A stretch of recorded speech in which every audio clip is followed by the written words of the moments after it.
Escuchemos el mensaje que nos dirige el presidente constitucional de los Estados Unidos mexicanos, licenciado Andrés Manuel López Obrador.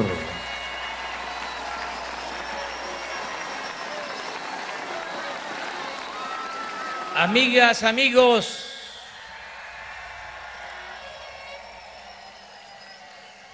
de Tijuana, de Baja California, de México y de Estados Unidos, representantes del Poder Legislativo, ciudadanos gobernadores, gobernadora, jefa de gobierno, servidores públicos, municipales, estatales y federales, representantes de comunidades indígenas, de campesinos, obreros, Carlos Salazar, representante, presidente del Consejo Coordinador Empresarial,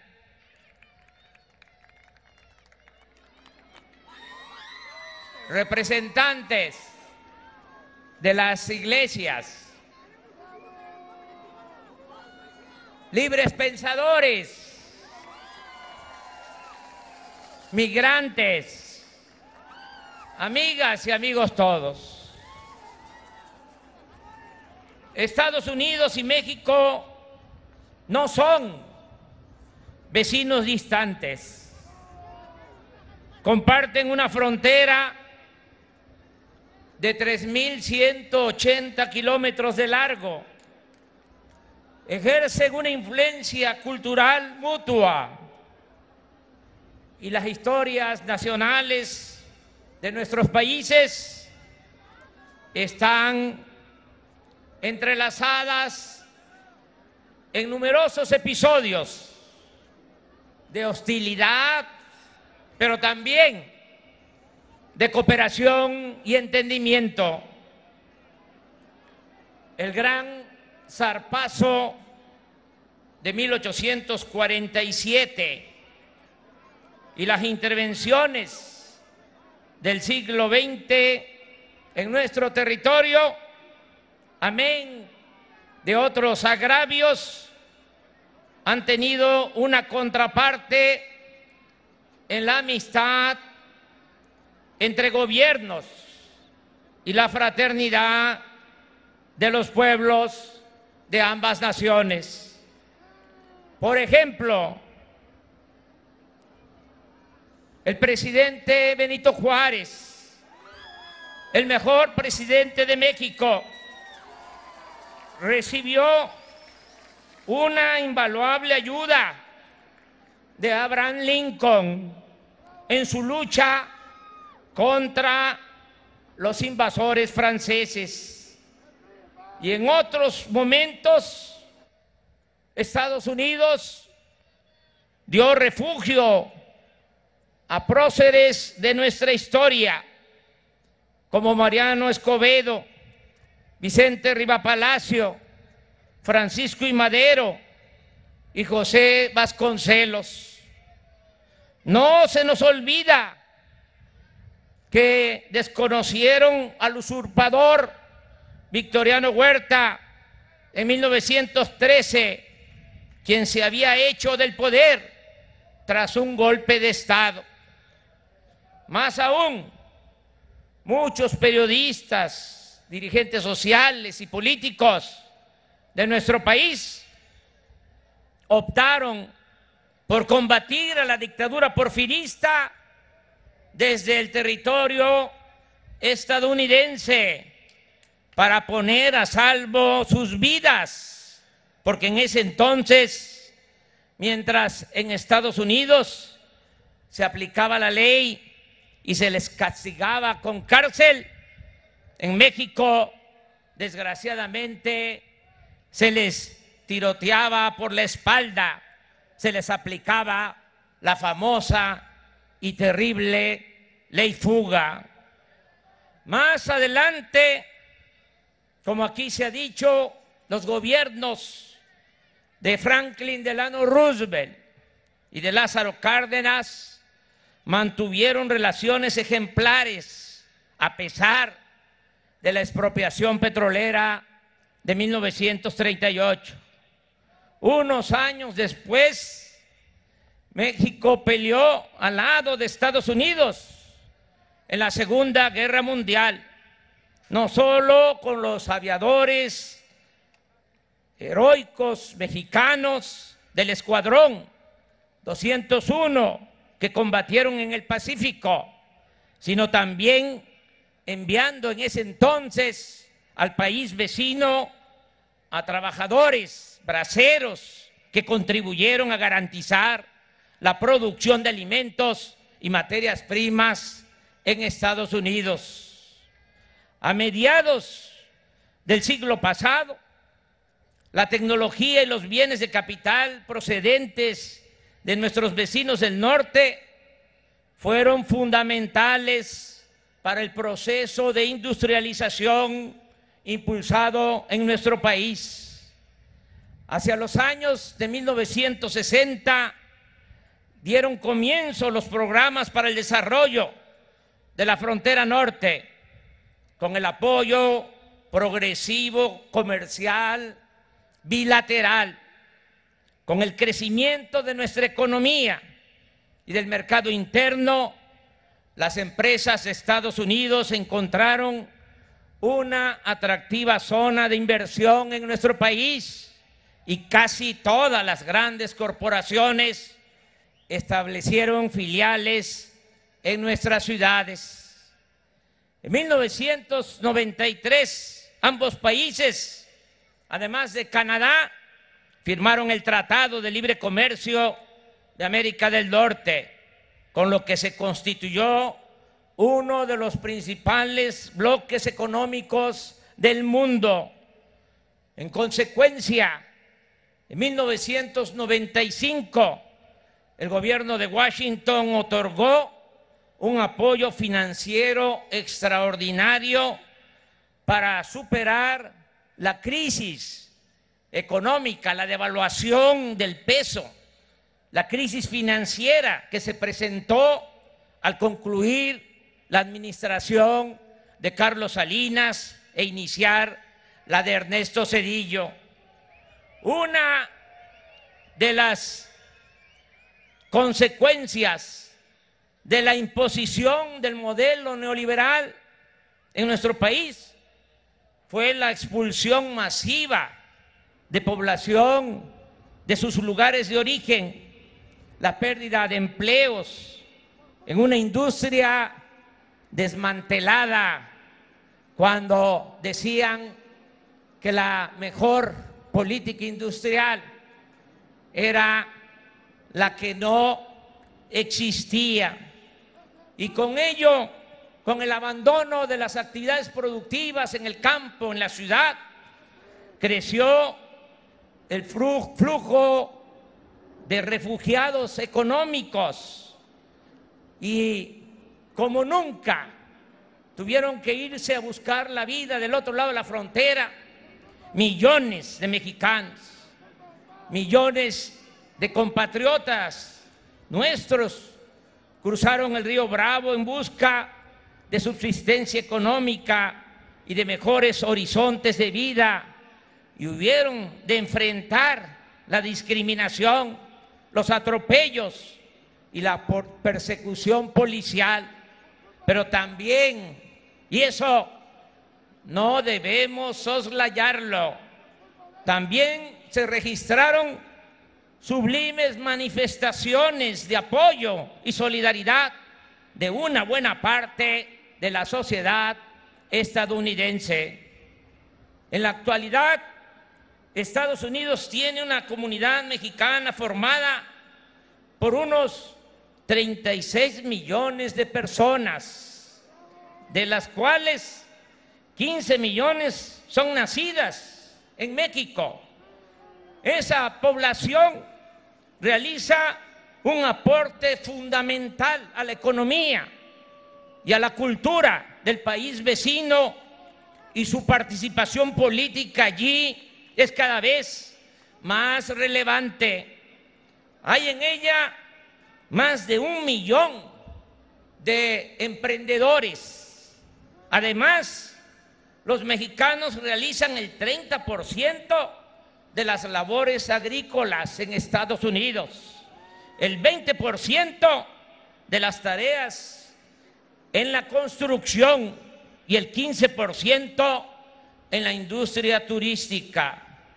En contraparte, esos compatriotas contribuyen a la economía mexicana con remesas por más de 33,000 millones de dólares anuales. Un dato poco citado es que en México residen cerca de 1,200,000 estadounidenses. Es decir, nuestros dos países son protagonistas del mayor intercambio demográfico del mundo. Por lo demás, así como la nación vecina constituye el principal destino para las exportaciones mexicanas, para vender las mercancías que se producen en México, la nuestra nación es también el mercado más importante para las exportaciones de Estados Unidos. Es en este contexto y en vísperas de la conclusión del Tratado de México, Estados Unidos y Canadá, que se presenta la decisión unilateral del presidente Donald Trump de imponer un arancel generalizado y progresivo a las exportaciones mexicanas a Estados Unidos.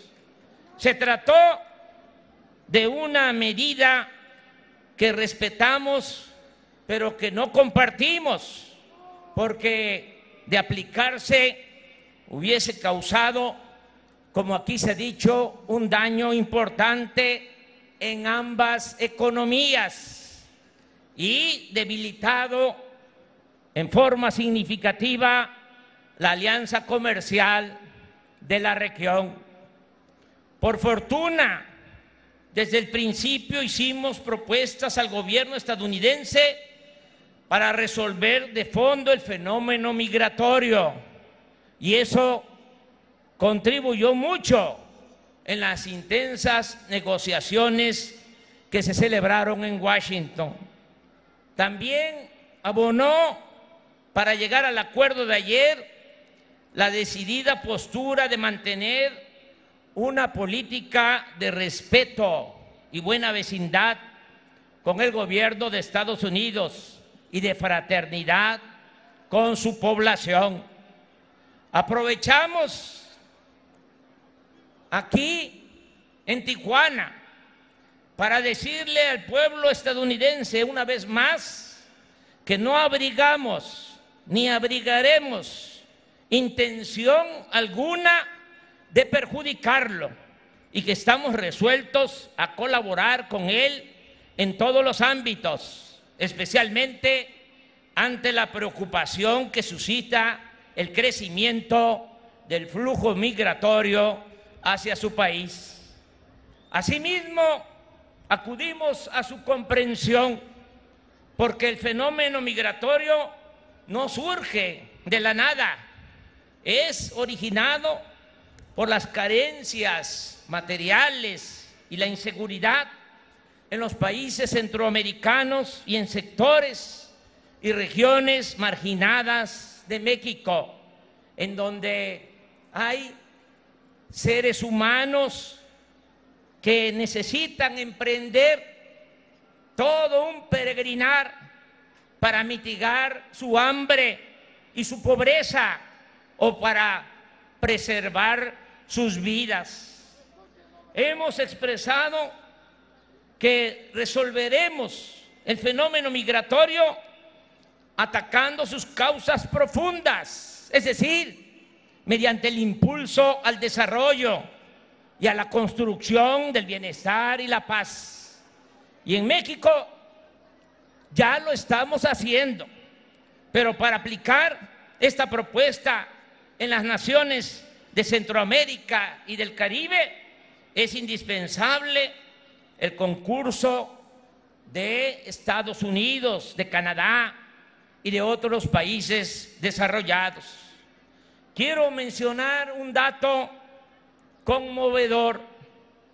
De los 521,000 migrantes que ingresaron a nuestro país por la frontera sur en el curso de este año, con la intención de llegar a Estados Unidos, 159,395 son menores de edad y 43,875 niñas y niños viajaron solos.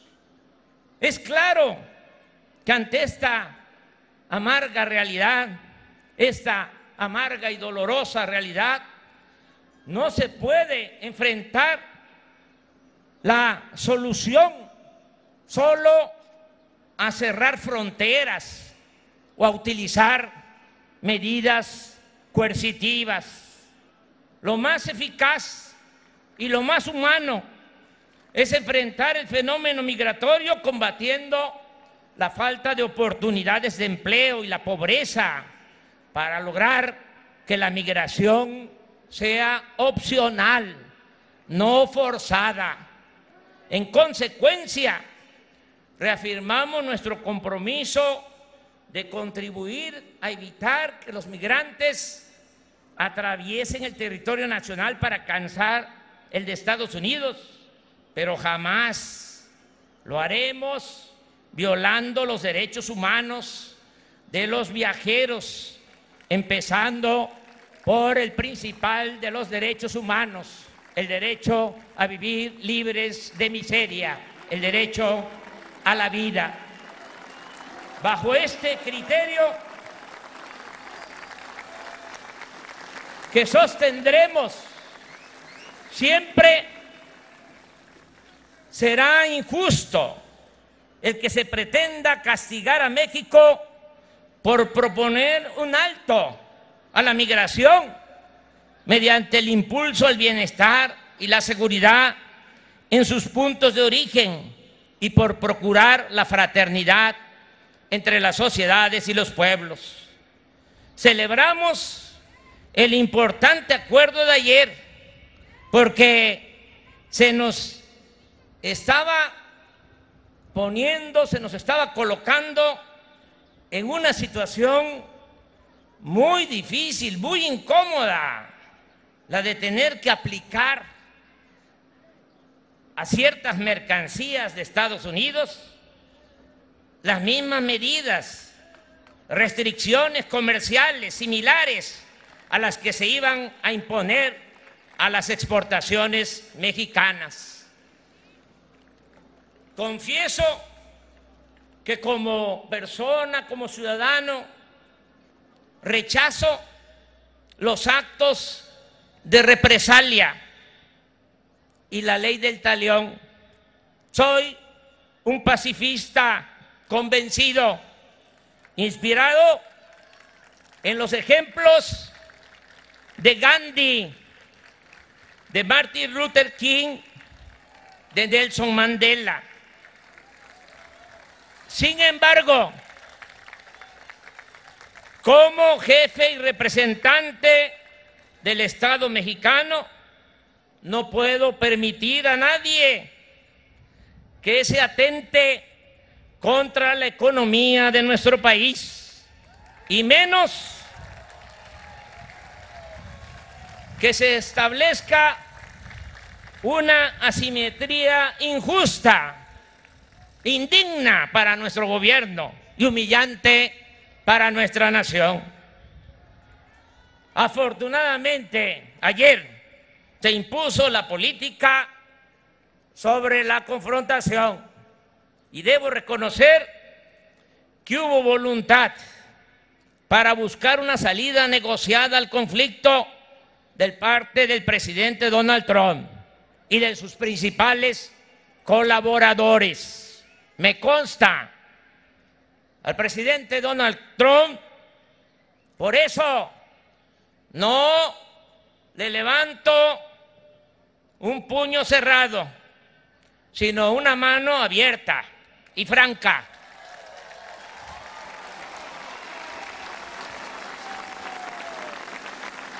Y reiteramos nuestra disposición a la amistad, al diálogo y a la colaboración.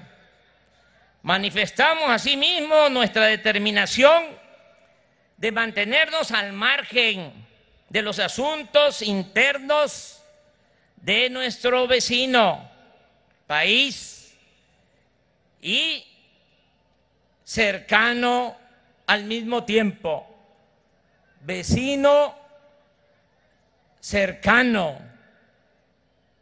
Estados Unidos, en congruencia con nuestra política de principios, de no intervención, de autodeterminación de los pueblos, de que no haya injerencia extranjera en las decisiones que solo competen a la soberanía de nuestro pueblo.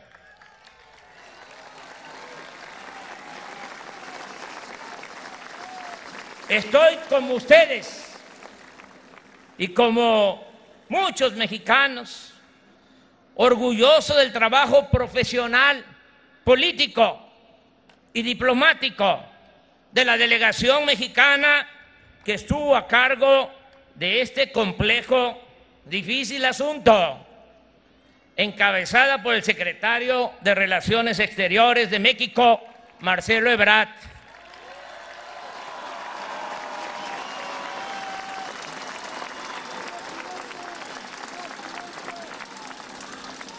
Como él mismo lo expresó, es sencillo de comprender.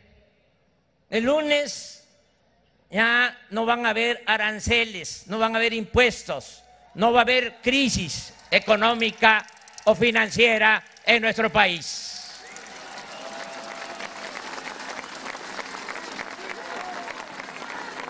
Agradezco también la solidaridad del pueblo de México, de los mexicanos. El pueblo de México es mucha pieza.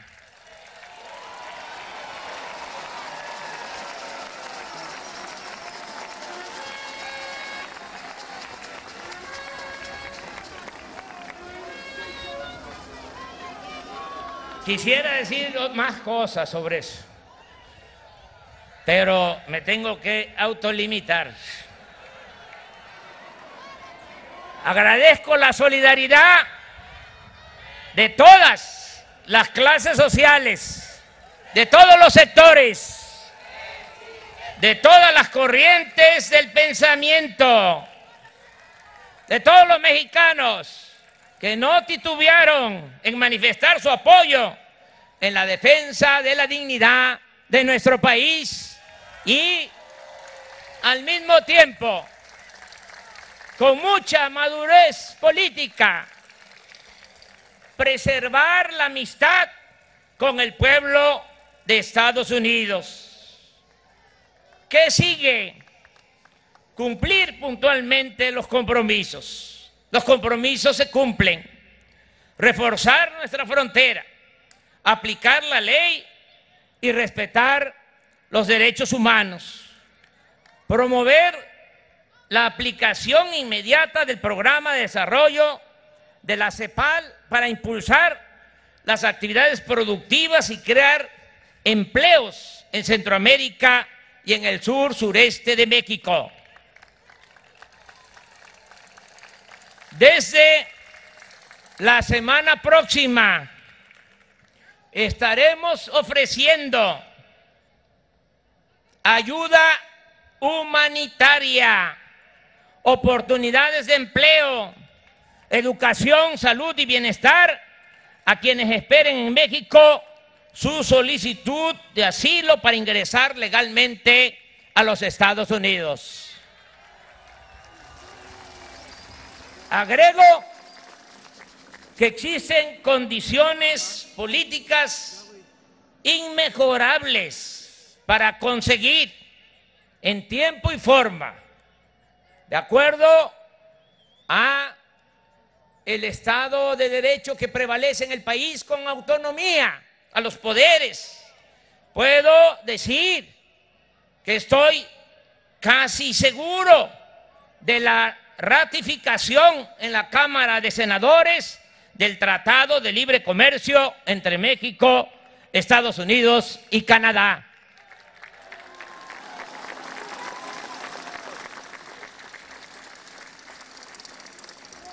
Amigas y amigos, voy, como lo he hecho durante muchos años, a recorrer los municipios de Baja California.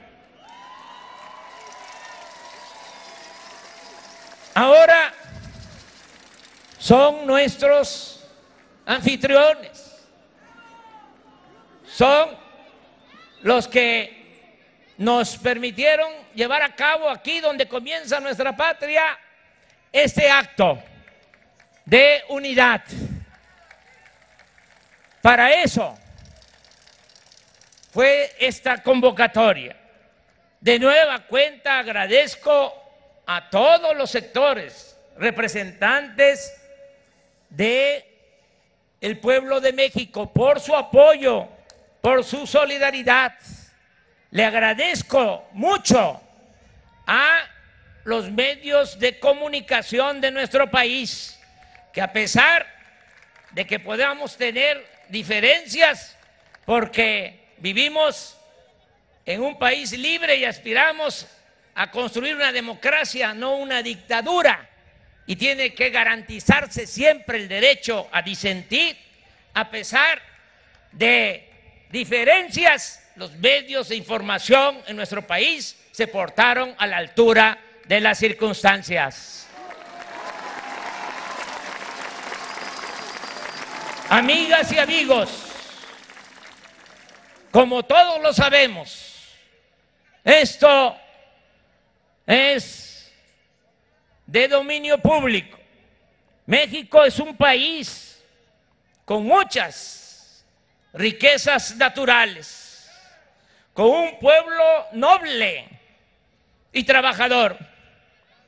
Tenemos la herencia de grandes civilizaciones y de culturas practicantes de una ética social extraordinaria, que nos han dejado el hábito, así, nos han heredado el hábito del trabajo. Los mejores trabajadores en Estados Unidos son los mexicanos.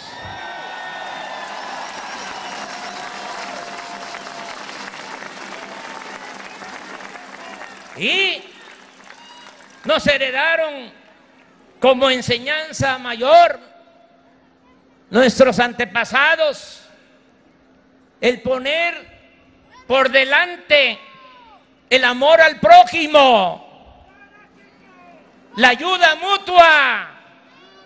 ¿De dónde viene lo de la ayuda mutua? De los pueblos originarios, de las comunidades indígenas. Viene de lejos, del México profundo.